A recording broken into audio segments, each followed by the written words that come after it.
The broadcast is now starting. All attendees are in listen-only mode. Hi there, and welcome to today's webinar, 4 Steps to Manage Your Social Media Presence, sponsored by DexOne and hosted by WebAttract, the leaders in informational webinars. I'm Lori Dearman, Senior Webinar Producer with WebAttract, and I'll be your moderator and host for today's session.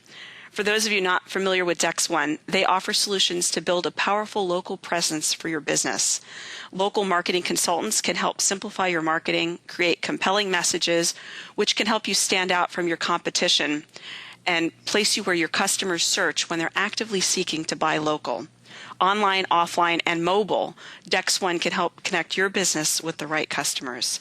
Now, in just a moment, I'll be introducing our featured speakers, Angela and Sarah, who will share how to get the most out of your social media marketing efforts. Today, they're going to make sure that you leave with some tips and ideas on how to maximize the opportunities and avoid the pitfalls. You'll also have the opportunity to have your questions answered at the end of the presentation during our Ask the Experts panel session with Angela and Sarah. But for now, let's get started, as we do have a lot to cover. Now, just to give you a sense of who's sitting in the virtual chair next to you, here's a snapshot of who else is registered for today's event. The final tabulation shows 2,500 registrants representing 42 states. As a matter of fact, we had such a great response to today's topic that we had to open a second session. Now, we've invited you along with other business owners who want to learn about valuable tools and tips, as well as real-life examples to help navigate the ins and outs of social media. And now to get started, it is my pleasure to introduce to you our featured speakers, Angela Forsberg and Sarah Peakey. Now, Angela will be our first speaker and will set the stage for us today with a few words about social media today, followed by Sarah, who will take us through the first step to managing your social media presence. So first, let me give you a bit of background on Angela.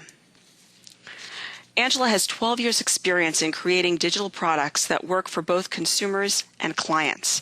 As a product lead, she's been instrumental in the success of the DexKnows.com search site and products currently serving millions of businesses and consumers across the U.S. She is currently responsible for social media marketing ventures, such as DexOne's most recent reputation management product line. Angela, it's a pleasure to have you here today, and how are things in Colorado? Thank you, Lori. It's a pleasure to be here. We're getting snow in the mountains. It's crazy. It's the coldest day we've had this summer. So that's just really amazing, especially coming from California here. So, Angela, before we jump into the content for today's webinar, what do you say we kick things off with a quick poll to get a sense of where everyone's at with social media? Sounds perfect. All right, folks. So coming up on your screen is our first poll, and if you would take a moment to weigh in on it. What social marketing efforts are you currently trying? And in this case, you can go ahead and select more than one option. So you can select all that apply. Is it Facebook? Is it Twitter, LinkedIn, maybe some others, or maybe none of the above, but you plan to get started? So go ahead and let us know where you're at. And once we get all those votes in, we'll share them out with everybody and see where we're at. And let's take a look. So, Angela, what are your thoughts about these results? Yeah, this is great. This is exactly what we were thinking, and we'll actually show you a slide which mimics these same exact results, so it's perfect. All right. Well, thank you, Angela, and maybe you can go ahead and start us off with the lay of the land with some thoughts on social media today. Great. Thank you. Yeah, I just wanted to set the stage before we get into the heart of our content on how powerful social media is becoming. In the last year alone, Facebook has seen an increase in over 250 million users, bringing them now to over 750 million users overall. Half of these users log in every day, and some of them are even during work hours, even though they won't tell you that. And Twitter now has over 200 million accounts with 155 million tweets written each day. LinkedIn now tops out at 120 million professionals, 2 million of which are business pages. And probably the biggest thing to note is that 80% of consumers are now influenced by reviews or social media. And over 38 million people between the ages of 38 and 80 said that their purchasing decisions are influenced by social media going forward. So this is a big step in the marketing world for small businesses. And it's not just 20-somethings either that are using it. I think the, most important thing here is over 50% of the users are between the ages of 35 and 54. Why is this good for your business? They have the greatest buying power. They're spending the most money. They have the biggest wallets. So this is huge. It used to be that, a website was enough, but now, social media opens a door to a new way of marketing through word of mouth. As more and more consumers are using social media to make their buying decisions and tell their friends about their experiences, it's imperative that you as a business owner consider social as part of your marketing program. Social media can help you build relationship with your customers beyond what traditional advertising programs can offer. So now that we've talked about the space a little bit and the importance of social media, we think that there are really 4 key essentials you need to think about when planning your social media efforts. The first is really coming up with the plan and determining your social media strategy. That's the first thing. You need to know what you want to do and what you're trying to get out of it. The second is to, and probably the most basic step is to listen. So regardless of what you end up doing with your social media efforts, you should always monitor what's being said about your business and understand your reputation in the marketplace. And then the most important step with social media is to engage. Just remember, social media without engagement isn't very social. So we'll discuss some of the best ways to engage with your fans to grow your business and improve your following and your reputation along the way. And then lastly, we'll talk about how you can monitor your social media effectiveness. Okay, well, thank you very much, Angela, for getting us started. And before we dive into the first of the 4 areas that Angela just introduced, let's take a moment to learn a bit about our second speaker, Sarah Peakey. Now, Sarah has more than 16 years of experience working on digital projects across a variety of industries such as local search, real estate, and financial services. For the past year and a half, Sarah has served as a product manager for Dex1, where she's focused on developing products and services to help small to medium-sized businesses market their business. These products have included a free couponing tool, an online reputation management tool, and Dex1's social media blog. Now, Sarah, welcome to the webinar. Thank you, Lori. It's great to be here. Now, and Sarah, can you get us started on the planning stage when it comes to social media strategy? Absolutely. The first step with any marketing program, including social media, is to understand your strategy and come up with a plan. Today, we'll walk you through how you can do that by determining your goals and objectives, researching which sites and tools are right for you, deciding what you should measure, and then coming up with your engagement plan. It's tempting to just dive right in and start tweeting or making updates to your Facebook page. But before you start using all the tools, take some time and do some planning on what your overall end goal is with your social media efforts. I guarantee that if you jump in unprepared, you'll soon feel overwhelmed and weighed down. You need a strategy before you can plan and act effectively. So the first step in creating your strategy is to define your goals and objectives. Start by asking yourself a really basic and broad question. What do you hope to achieve with your social media efforts? Once you're clear on what you want to achieve, turn your focus towards more tangible goals. When thinking about those goals, ask yourself questions such as, what sites do you want to be on? What do you want to measure? We'll get into a lot more detail on the goals and how to measure them later on in our monitor section. Now let's talk about the next step, which is researching which sites are right for you. So the next step is the research part, and that's going to take research. Spend some time thinking about which sites make sense for you and your business based on the industry you're in and where to find the audience you're seeking. Social media can come in so many forms, as this graphic illustrates. The largest and best known are the social networking sites such as Facebook, the sharing sites such as YouTube, the microblogs such as Twitter, and the location tracking sites like Foursquare and Facebook Places. Social media does not just equal Facebook. New sites and tools are launching every day, and staying on top of it can be difficult. And wonder, do you feel like this guy? Well, if you do, you're not alone. There are so many choices, and the hard part is knowing which sites you and your business should focus on. So to do that, look at what your competitors are doing. Look at where consumers are looking for information.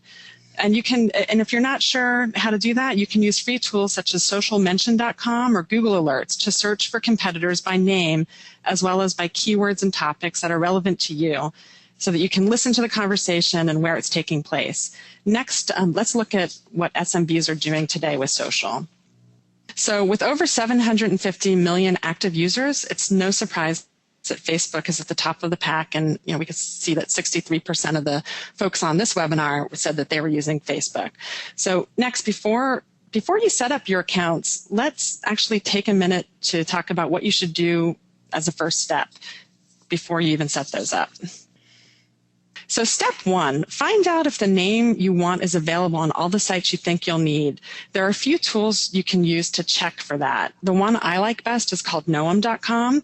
If the name you want is available, I recommend you reserve it ASAP, even if you're not ready to get started right away, because it's important that your naming be consistent to strengthen your brand. Your marketing materials are going to look so much better, and it's going to be a lot easier for people to remember how to find you if your name is consistent. So next, we're going to spend just a few minutes talking about the big three, which are Facebook, LinkedIn, and Twitter, as these are the three sites you're most likely going to want to establish a social presence on. First of all, it's Facebook. So your consumers are all on Facebook. If you do nothing else, plan to set up a Facebook presence for your business. And we just wanted to share some high-level tips today. First, we recommend that you create a business page in addition to your personal account. You'd be surprised at how many businesses set up a personal account for their business rather than an actual business page. And you can only get those likes and also Facebook Insights, which is their free analytics tool, with the business page. If you're a location-based business and you have a storefront, we also recommend creating and or claiming your Facebook Places page, which allows users to check into your establishment, which, P.S., this provides you with free advertising, since every time someone checks into your business, that check-in is visible to everyone within that person's friends list within their newsfeed.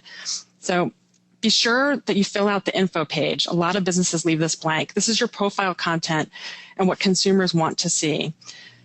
Take advantage of the free tools that Facebook offers. Every business page comes with the default of the wall, info, friend activity, photos, and links. In addition, there are many other free things you can take advantage of, and there are a few of them listed here on the slide, and that includes things like video, polls, etc. We'll talk about some additional things you can do to customize your page in the next slide. But just one note, when you hit 25 fans, make sure you claim your custom URL. This allows you to have a shorter URL, one that matches your business name, and it makes it, again, easier for people to remember you and to include in your other marketing materials. Now, just to clarify for folks on the line, when you refer to a custom URL, is what's listed here at the bottom of the page a custom URL? Yeah, thanks for asking that, Lori. The one on the left is an example of what a business would get as a default when they're just setting up their page. You can see it's pretty long. It has that number string in it. And then once you get to 25, you could claim a shorter custom URL like the one on the right. So again, much easier to include in your marketing material. Thanks for asking that. So since we're speaking about planning, you may also want to consider adding a customized welcome page to your Facebook page. And you can do this at any time. And just wanted to show a couple examples of different custom pages. So one just has a nice image, and the second one is what we call a fan-gated page. And that means that this business is offering something that is only available if you like that business page first. So in this case, if you like the Ace Hotel, you'll be entered into a contest to win concert tickets. Now, there are many companies that provide templates for setting up custom pages and apps. We don't have time to go over all the apps and companies out there. Just want to point out that if you want to run a sweepstakes on Facebook, which is a great way to acquire new fans, you need to use a third-party app like the one offered by Wildfire Interactive. Okay, next, LinkedIn. LinkedIn is not just a recruiting site and the world's largest professional network. It is also a great and often overlooked resource for small businesses. Some things you need to know before you get started, however. In order to set up a company page on LinkedIn, you need to have an email address with your business name domain. So you can't just use a Gmail account, for instance. And if you want to set up your company page, we recommend that you recommend other companies you do business with and ask for recommendations from those businesses as well. Also, look for groups to join and participate in that are related to your industry. Answer questions related to your business, even if those questions weren't addressed directly to you. This helps establish yourself as a thought leader, expand your network, and could help you generate business leads. Finally, when your profile is complete on LinkedIn, it helps boost your SEO or search engine optimization. And last but not least, Twitter. So the first thing you should do with Twitter is go ahead and create a personal account. Use your personal account to follow industry leaders as well as competitors to see what they're doing. Do this before you jump in and create your own business account. Do not start using Twitter for your business unless you're sure you have the time to monitor and respond. If you decide to go ahead and create that business account, make sure you fill your bio in with information about your business, including your location if that's relevant, and the URL for your website. And for more information on Twitter, you can always go to our blog, which is available at dexsocial.com, or to Twitter itself.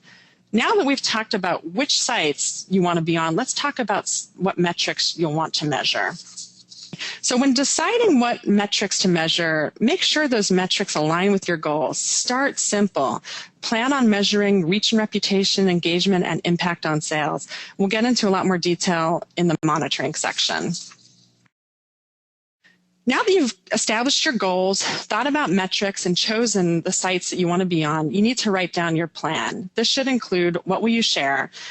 Do you have new product or services coming out? Do you have a monthly special or promo you want to share? Is there a local charity that your business supports? Those are all things you can share. Also, you need to write down how often will you engage? When will those updates be made? Which days? What time of day? Be consistent. Who will engage? Who's going to update or respond to the accounts for your business? Have those people been properly trained? And do you need to provide guidelines to those people to follow? Create a calendar. You'd be surprised by how many events or how much content you already have ready to share. So just think of the example of the florist. Florist has a built-in calendar and content to share just by virtue of events like graduation, weddings, holidays, Mother's Day, etc. Lastly, stick with it, evaluate, and don't be afraid to adjust your plan. So let's review what we've discussed today in the section. Start with your end goals in mind. Ask yourself what you want to achieve and what your specific measurable goals are. Plan before you start. Stay the course. Don't create a page and then abandon it. As far as I'm concerned, that's worse than not having one at all. Lastly, continue to listen, measure, evaluate, and adjust. And always continue to educate yourself. And we just wanted to include some resources on this slide, great sites you can go to for additional information. And there's also a great book on here on LinkedIn called Rock the World. Now I want to hand it back to Angela, who's going to walk you through how to listen effectively. Great. Thanks, Sarah. So in a world where 80% of consumers read online reviews before deciding where to spend your money, your online reputation is bound to have an impact on your bottom line if you're unaware of what's going on. You know, reputation is key to social media effectiveness, and listening means more than just what it says. It really means monitoring what's being said about you, either via a review, a mention, a tweet, being open and responsive to what's said, and knowing when and how it's appropriate to respond. So, in this section, we'll walk through some of the best practices and tools available to help you make it simpler. When it comes to reputation, there really are three groups of influencers you should be paying attention to. The easiest is your brand advocates. These are your biggest allies. They already love your business. Foster these relationships by taking the time to show them your appreciation. This could be as simple as a thank you for following me, or thank you for the review, or thank you for your business. The neutrals may be following or just aware of your business, but are not engaging or reviewing you yet. With the right engagement plan, you can help nurture this group into becoming your advocates. And then lastly, the negative brand detractors. These are the ones that you need to focus on to improve your reputation. Worst case scenario, you'll have damage control if you follow or if you work with these guys. Best case scenario, you'll be able to salvage the situation and hopefully turn them into happy customers. So probably the most impactful thing I'll tell you in this section is to ask. If you're not currently asking for reviews from your happy customers, start today. This is the best way to combat negative reviews. A really good example of this is Eric at Viking HVAC. He offers a discounted service call rate to new customers who mention that they called him because of his reviews. And then if that customer turns into one of his customers, he then offers that new customer a discount on services for reviewing him once he's there. And he actually does that on the spot. He'll actually take 10% off of his bill if he sees that you've made a review right then and there. The brilliant thing, he now has over 31 5-star reviews on dexknows.com just alone. So bottom line, continue to ask. It's free, and most customers love that you care. And if you have a favorite site where you want the reviews to be left, tell them. Think about adding a message to your invoices, your emails, or even your business cards, just to make sure that they know where to review you, because some consumers may not have a clue.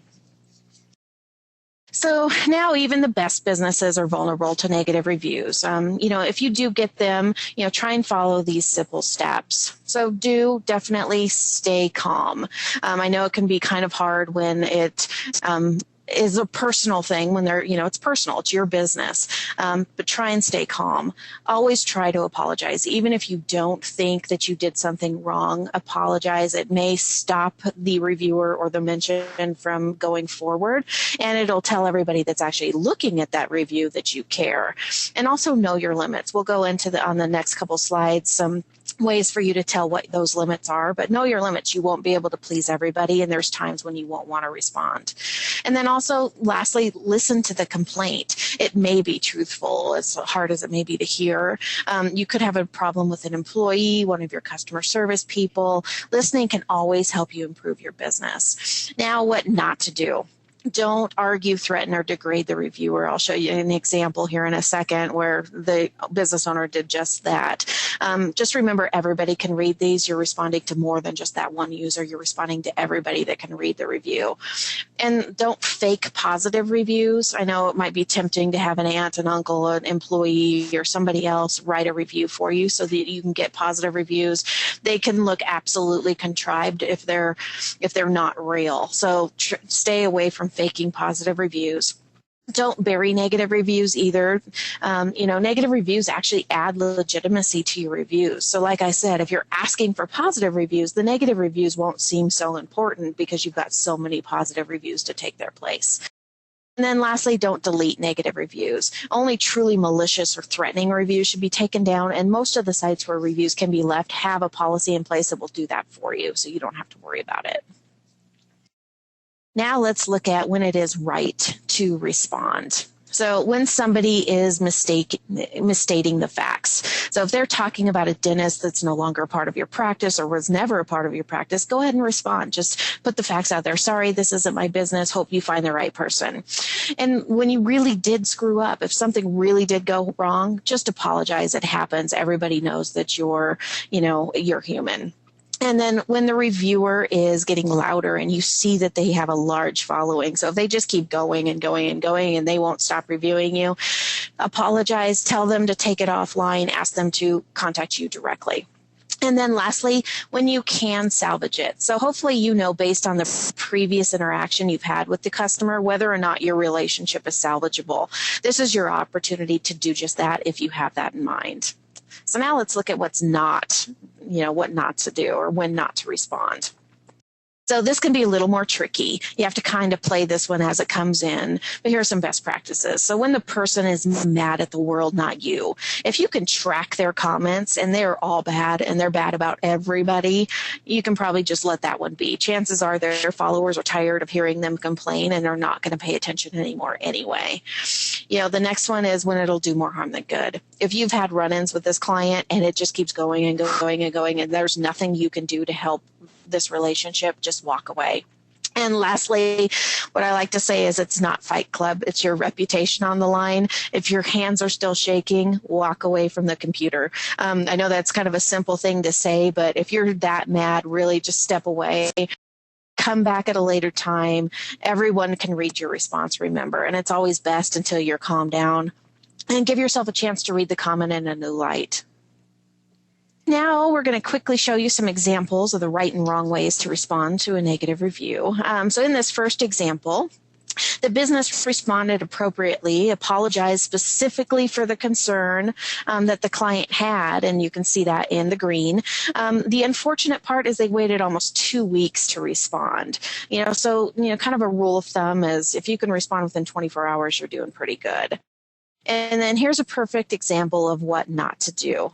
So everything that's in red, customer had worst dining experience ever. The response not to do is you're an idiot. Welcome to New York. Now go back to where you came from. Everybody could hear that and everybody saw that review. So this actual business owner may have lost more than just this one reviewer by this taunt on Facebook, or actually this was a review. Okay, so when looking at your key takeaways, they can be summed up into really 4 areas. Start listening to what's being said about you. If you're not currently listening, there are tools like Google Alerts and Social Mention where you can search for your business name, you can search for your industry, you can search for keywords, and it'll tell you if anything is said about you or anything said about your industry. Then secondly, respond calmly and quickly. Remember, when you're not face-to-face, passion and attitude can easily be misinterpreted for one another. And then lastly, make sure that you ask for positive reviews from your happy clients. So a couple of those are some of the free examples that I showed you, but you can also do this on your own. So if you have reviews on Dexnose or Yelp or Kudzu, you can go to those sites yourself and look at the new reviews and respond directly from those sites. You can also use paid services, very similar to, StepRep and DexOne both offer services such as reviews, mentions, competition, as well as visibility. You can there's also sites like Radian6, which is more geared towards the bigger, large brands, but they also have a very good service as well that can help you interact with what's happening with your reputation.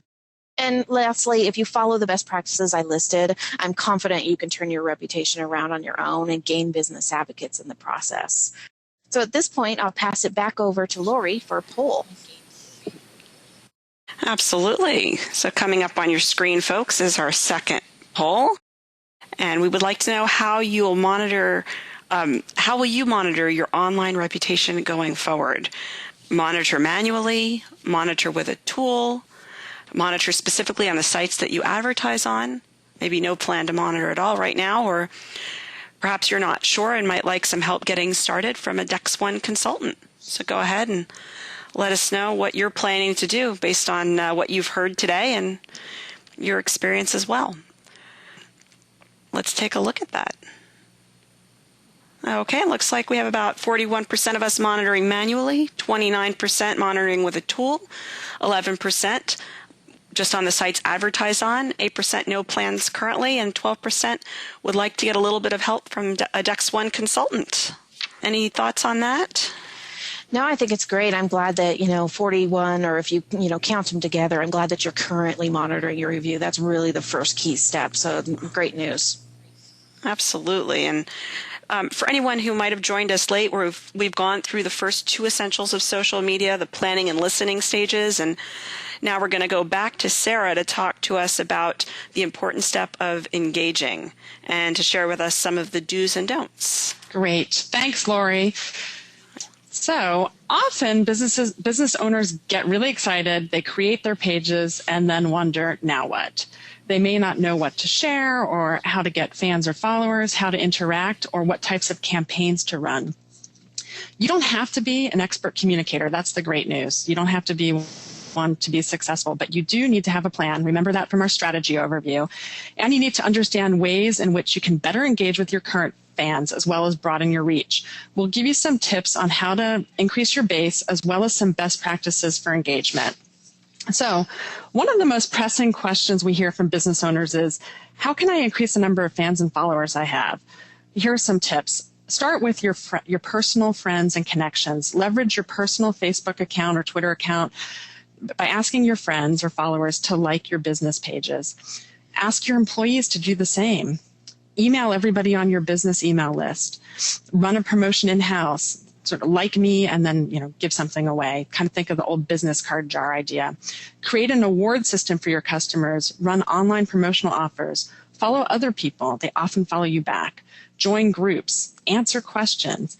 Can't stress this one enough. You also need to make sure that you're integrating your social with your other online efforts. So if you have a website, a blog, etc., make sure that you're providing links to your social efforts from those. If you've gone to the trouble of creating all these profiles, make sure it's easy for people to then find you regardless of where they started out. Okay. Next, let's talk about some best practices for what you can do to improve your engagement as well as attract new fans and followers. Number one, keep your posts short and sweet. Ask questions, ask for feedback. Everybody has an opinion, and they especially love being asked to give it. Answer questions that relate to your business. Join the conversation, be personal. Building those one-on-one relationships strengthens loyalty. Link off to content on your blog, on your website, or sites that you follow. Now remember, engagement isn't just about what you do on your own accounts. Engage with others by following thought leaders on Twitter, Facebook. Follow others and by following others and posting on their site will help you build your own network. It'll help you get noticed and expand your own fan base. Throughout it all, make sure you compliment and thank those that you follow and those that follow you. This will go a really long way in cinching those relationships. Next, let's talk about what not to do. Here are some common mistakes that small business owners often make. They post too frequently.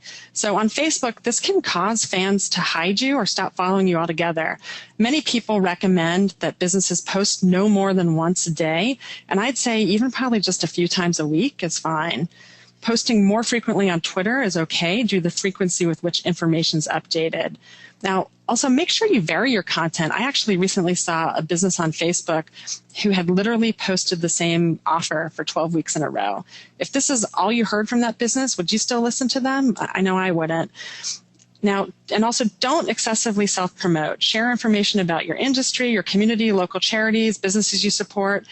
Don't just promote yourself and your products and services. Now, this can be a fine line. Use your judgment and look at your Facebook insights or your analytics to see if certain updates are causing you to lose fans. Okay. Watch for spelling and grammar and keeping your page clean. Remember, your social media pages are the face of your business. So you want to make sure you look professional and be sure to check before you post. And if you actually post something with a mistake on Facebook, delete it and rewrite it. Don't throw competitors under the bus. Focus on your own strengths. You don't have to focus on other people's shortcomings. And lastly, avoid sensitive subjects. Remember, this is your business page. Avoid polarizing topics such as religion and politics. Next, I want to show you an example of Hawaii couponing. They've done a great job with engaging with their fans. They respond quickly, they thank their customers for posting, and they recognize their clients' businesses whenever they can. Reciprocity is the name of the game in social. I'm going to turn it over to Angela next, who's going to share an example of how one of her favorite local businesses is using social. Great. Thanks, Sarah. So this is Minnick Orthodontists. They are actually my son and myself's orthodontics, and they do a really good job of, taking their social efforts not only online, but also offline. So, a few of the things that they do good is, post pictures, take pictures of events or of clients. They also promote other businesses that they do business with. And, all of this helps build stronger relationships. They give points away. Everything is there for you to build a relationship. You can also think about the fun ways, to allow your customers to get involved in your word of mouth advertising by sharing photos, etc. So this is an example of how they offer their offline support. So there's actually a reward program that gives points for certain actions, like liking them on Facebook or posting a picture on Facebook with their t-shirt on. Customers love to feel part of a working towards a goal. It gets them engaged. And I know, for me, my son is really excited to get those 2 free movie tickets. So, everything that he can do to get those tickets, he's going to do. So with that, I'll give it back to Sarah. Okay, thanks, Angela. Remember, it's all about engagement. If you build it, they may not come. And if you're lucky enough to get them there, you certainly don't want to lose them. We've covered a lot of information and touched on a few tools that could be helpful. Just a quick review. Make sure you utilize your current contacts. Also, promote your sites offline and offline. Remember to integrate. Engage consistently with compelling content and offers. And finally, don't constantly pat yourself on your own back. And on the slide, we also wanted to share some examples of tools. So in terms of profile and campaign tools, if you're interested in creating a custom welcome tab or a fan-gated page, you might want to consider Page Also, as I mentioned earlier, if you want to run a sweepstakes, Wildfire is really the leader with offering sweepstakes for Facebook. And then for social management tools, Hootsuite is great. If you're managing multiple accounts such as Twitter, Facebook, LinkedIn, Foursquare, etc., Hootsuite lets you do all that plus pre-schedule posts. And then finally, education. We're constantly having to educate ourselves and keep learning. So don't miss our recently launched Shop Talk, which is a blog dedicated to covering what small businesses need to know about social media. And that can be found at dexsocial.com. Plus, there's other examples on here, Social Media Examiner, Mashable, etc. So now that you're up and running and engaging, let's move on next to how you can monitor and measure your success. So I'm going to turn it back to Angela for this section. Great. Thanks, Sarah. So thinking back to your original goals, how do you know you're on the right track? What are you doing to monitor things? If your goal was to increase brand awareness, have you been able to acquire more fans and advocates? And have you seen an increase in sales? It's important to note that social media helps improve relationships and that it may take some time to see direct sales results from your efforts. But we'll look at a few ways to track how you're doing and give you some tools to help you along the way. So when it comes to reputation, it's really all about reviews and mentions. So some of the questions that you can ask is, have the number of reviews increased? And has your average rating improved? These are huge things to, pinpoint or tell you if you're doing the right thing. And then have positive comments or mentions increased as well. A couple of the ways that you can evaluate how you're doing is socialmention.com. You can track your scores. So you can track your reach, your passion, your strength, and see the number of mentions that you have. You can also use Google Alerts to search for all of your mentions for your business to see what's going on there. And also at Dex, we also have a premium reputation management tool that lets you see all of your reviews, all your social mentions, and all of your appearances online. So there's many tools out there, and I just listed 3 that can actually help you monitor this in addition to doing it on your own. And then when it comes to fans and engagement, Facebook Insights is pretty easy to track how you're doing. So I would, definitely utilize this. There's other tools as well, but this is probably the main one. Utilize Insight to track your fans. Have you increased your fan base and how? Was it a sweepstakes or a coupon or some other campaign that you did? Facebook Insights will tell you all of this. It'll tell you when you posted something, how many people engaged, or how many people responded to that. It is, shows you if they're meaningful. So if you posted something and you notice that, you had 5 unsubscribes that same day, you may find that either you're posting too often or you're providing content that's not relevant or too promotional. So just take a look at what's happening after you engage. And then the next thing is shares. If you can get your fans to share your post, you're doing a great job. You're already on top of the ladder as far as getting it going. It means you're posting information that they're interested in and they're willing to tell their friends about. And even though at this point you may not be seeing true sales, this is still a really good indication of how you're doing. And this will help drive those business advocates that I talked about earlier. And then the next thing is, mentions and comments. So beyond Facebook, there's, Twitter and blogs and everything else and, that you can look for. So, are you mentioned more often? When you do actually post something or tweet something on Twitter, are customers responding to your post? So very similar to Facebook. Are they sharing or retweeting that information? These are all really key signs that you've got a strong following. Strong followers tell people about it. It builds your relationship. And interaction and engagement are good. If you're getting more than crickets, you're posting the right stuff in the right amount. If you post and don't get any responses, it may be that your posting isn't interesting to your fans. Try switching it up. So, in this case, you utilize Twitter itself. You can utilize their analytics or socialmention.com to track your mentions as well. And don't forget about mobile apps. Mobile apps are a great way to track mentions also. And tracking sales can require a little more work. So for this next slide, I'm going to hand it back to Sarah to give you a real life example of one of her friends. Okay. Thanks, Angela. So one complaint with social media is how difficult it can be to track your return on investment. While it can take time to see results, there are plenty of things things you can measure to see if your efforts are having a positive impact on your business and which of your efforts are netting the best results. Definitely, if you can track sales through promos and coupon redemption. Also, if you're able to obtain email addresses and you have an e-commerce site, you can map those back to those fan sales on your e-commerce site.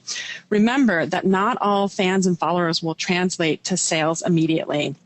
The key is that they are following you, and this could eventually lead to increased sales. You should also be tracking how much it costs you to acquire fans to better understand how to use your time and which campaigns worked best for you. So let's look at a real life example of one of my friends. Stella Industries is a wholesale girls clothing designer with a small e-commerce site.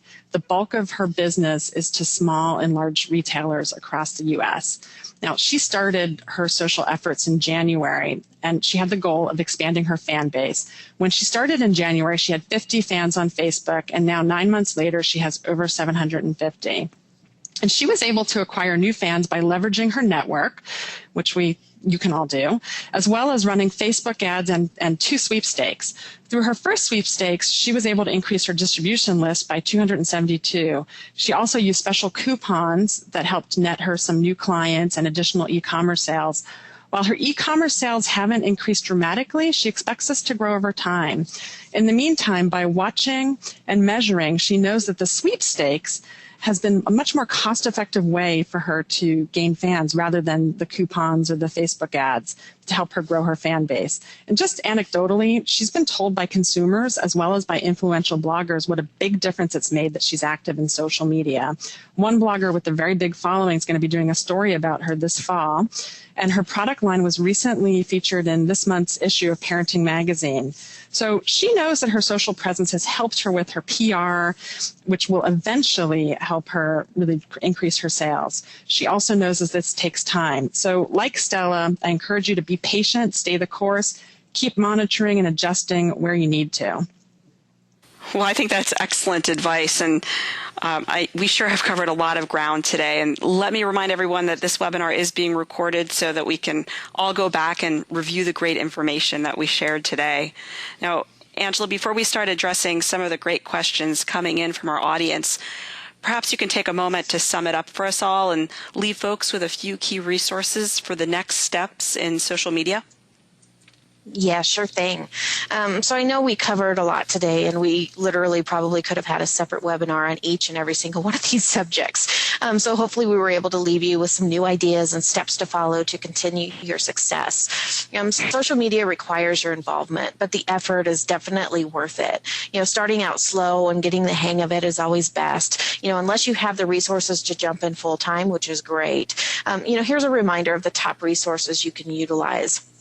For planning, there are many blogs out there and many informational tools you can use, like Social Mention, like our new Shop Talk blog, which covers everything all in one tool. When you're monitoring, you can do this on your own. You can do Google Alerts, socialmention.com when you're monitoring your reputation. What Sarah was talking about on Engage, PageModo can help you create these custom welcome tabs. Wildfire can help you create, sweepstakes that you can use. Monitoring overall can be, anything from, LinkedIn, Facebook, and Twitter. Don't be afraid to go directly to the source either. And there's also many social media consultants out there that can help you with your strategy. There's probably thousands that I've looked at. We're also very excited at Dex that we'll be launching a social media solution, which will help address everything we've talked about here today soon as well. So stay tuned. We'll announce it on our Facebook page and also our social media blog, and we're just glad to have you. All right, now it's time to start taking some of the great questions coming in from our audience. And before we do that, I do want to call everyone's attention to the bottom of the screen where you can get more information, and also that link to the social media blog, dexsocial.com, so you can stay tuned. Over to the questions. I see one coming in. Looks like a good one for you, Sarah. I wonder if there's a best time to post to social media for maximum effect. Do you have any thoughts on this? Yeah, great question. Thanks. Buddy Media is a company that manages social media campaigns on Facebook for really huge brands like Mattel and Starwood Hotels. And they often share their research and put out white papers. And they shared one last year about optimal times for posting and getting good engagement. And should come as no surprise that the closer we get to the weekend, the higher the engagement rate is on Facebook. So they said that Thursday and Fridays tend to be great days. They also found, which was kind of a surprise to me, that companies that posted outside of normal business hours experienced a 20% higher engagement rate. So, you could try that out yourself. Maybe have a posting at 10 p.m. one day and see is that true for your business as well.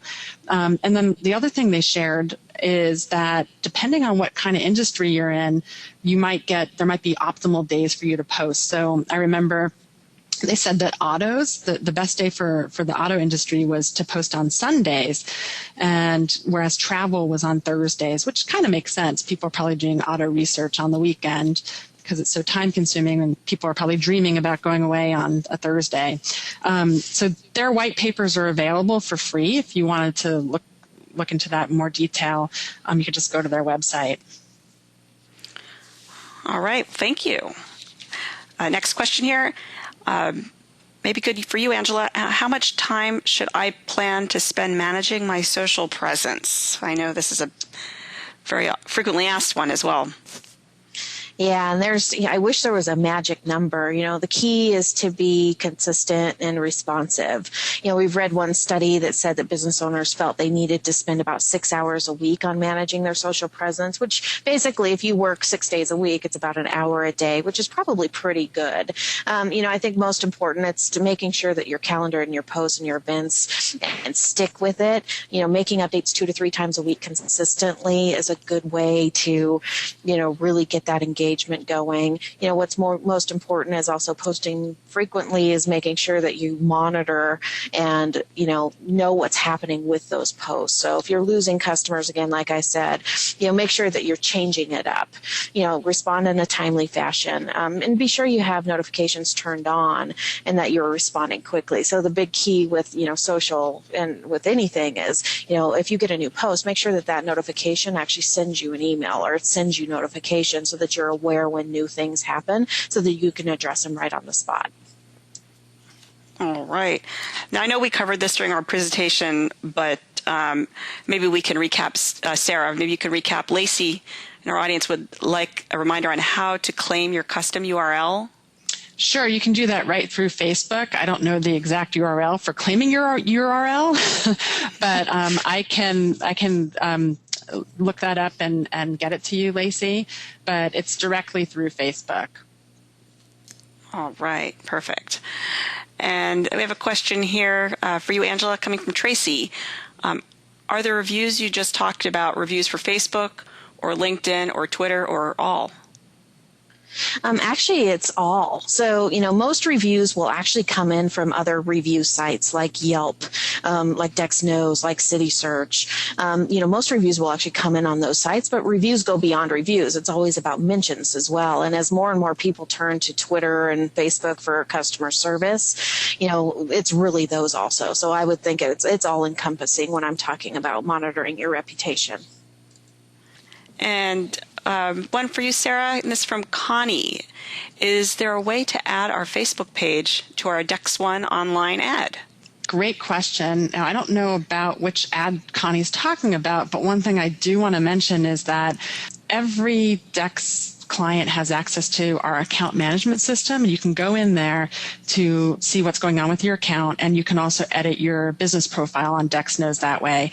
And you can go into your business profile and you can create a link from your business profile to your Facebook account and also your Twitter account if you have one. And that's free. And I would recommend that everybody do that. Just again, going back to what we stressed earlier, is make sure your efforts are integrated. And then I'll just, if you don't mind, I'll kick in there as well. So if there's also print advertising, you can also add those URLs to your print advertising also. Yeah. Thank you. I was thinking about online. Okay, and one more for you, Sarah. Are there any Facebook profile creation and campaign tools that are free or do-it-yourself? Yep, great question. So the company I mentioned earlier, PageModo, actually has a free option. So you can actually go in there and create a free custom Facebook page. I believe that, you have to accept their logo, their branding to do that. But when I last checked, they did have a free option. So fingers crossed it's still available. So check that one out. And this one for you, Angela. Is it okay to list client links on our Facebook page without asking the client? And I'm assuming that you mean linking off to other content.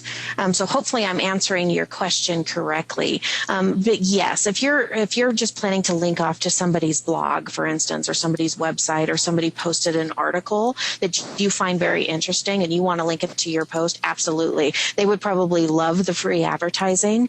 Now, if you're taking their content, that's probably a little bit different. So if you have something more specific, just go ahead and leave another question and we'll make sure that we get back to you with a complete answer. I was just thinking the only example in which somebody probably wouldn't want exposure would be is if you were a divorce or bankruptcy lawyer, you definitely wouldn't want to tag your clients and link out to them. Good point. Yeah. All right. This one for you, Sarah. Laura would like to know, my business already has a Facebook page. How do I claim my Facebook Place page? It's hard to explain exactly, but go into, let me pull up the page here. I could send you instructions just to walk you through that, but basically go to Facebook Places, search for your business. Chances are it already exists, and then you just click claim this business, I believe, and it'll basically walk you through the steps to authenticate that you actually are the business owner. But again, if you want detailed steps on how to do that, I'm happy to send it to you. One more for you, Sarah. This is from Michelle. If I have more than one business, can I make more than one business page on Facebook with only one personal account? Yes, you certainly can. I have many, kind of dummy business pages associated with my personal account just to play around with various tools. So definitely that's a good question. You can certainly do that. This one for you, Angela, coming from Stephanie. Any thoughts or statistics about when time of day to post and how to figure out when your fan base is most likely to be using these social websites? So similar to what Sarah was stating about Buddy Media, there's been a lot of reports. The typical answer is really to try and do it closer to the weekend. Mondays are a horrible day for most people. And so they're getting back into the swing of things. They've got a lot of things to catch up on, so I wouldn't recommend Mondays. Anything after that is okay, but you tend to get a lot more, actually 20% more engagement if you're posting on a Thursday and a Friday. And then the way to really track it is test it out. So one week maybe post on a Tuesday or a Wednesday, the next week post on a Wednesday or Thursday, and see what your engagement is. Utilize your Facebook Insights to see if you have better engagements on any of those days. And if you did, then pick that day, because that's the day that most likely most people are going to be looking. This one for Sarah. Denise would like to know if you could define what social media sweepstakes are. She's not familiar with that. Oh, sure. So it's just like a sweepstakes offline. So if you want to, so in the case of my friend Stella, who owns Stella Industries, she ran 2 sweepstakes. One was a back to school giveaway where she gave away an outfit. But to do that on Facebook, Facebook has a lot of rules about contests and sweepstakes, and they require that you use a third-party app to do that. So you can't just go on to your Facebook page and say, we're going to have a sweepstakes and randomly pick somebody to give something away to. You have to actually use one of these third-party apps to do that giveaway. And it's a great way, as I said earlier, to get exposure, especially through wildfire, because they have a list of all their ongoing sweepstakes, and there are people out there who just go and check their page to see what sweepstakes are available. Well, and I would add on there too that it's also a great way to track your engagement and to gain new fans, because in most cases you have to actually like the page to actually pursue the sweepstakes, and so it's a good way to increase your numbers also. Yep, and exactly, and increase your distribution list. As I mentioned, my friend increased her email distribution list by over 270 the first time with the first sweepstakes she ran. Perfect. Okay, this is going to be our last question for today. We've got so many great ones coming in. This one's for you, Angela, from Tony. Would like to know if you can get a bad review removed from a site like Yelp or TripAdvisor that's several years old. Yeah, this is kind of a tricky one. In some cases, depending on how bad the bad review is, and what I mean is it threatening? Are they cussing? Are they, calling you out by personal names? Many sites, even Yelp, will take down those negative reviews if it's truly threatening. However, if it's just a kind of a general bad review, it's very hard to get sites to take those negative reviews down. So that's why it's so important to actually get those new reviews up, especially if it's really old. So think about it this way from a consumer perspective. If it's a couple years old, most consumers are going to be like, whatever, it's a couple years ago, and they're going to look for your new information. They want new and updated info. So, start asking your personal customers or your good, happy customers to review you, and then that negative one won't really make a difference going forward. I wish that I had a better answer. It's just each site kind of plays by its own rules. Some of them will, most of them will not.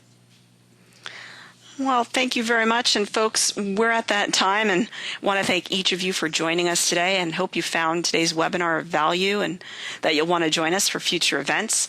You will be receiving a short survey at the end of this webinar, and we would sure appreciate your filling it out as we do value your time and your feedback. Additionally, for those questions that we couldn't answer on air today, we'll have a Dex One consultant reply to your questions as soon as possible.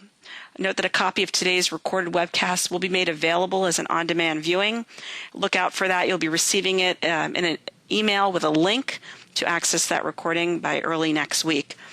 Special thanks to our guests, Angela and Sarah, as well as our sponsor, Dex One, for making today possible. And again, as your moderator, Lori Dearman, saying thank you and have a great rest of the week. And goodbye for now.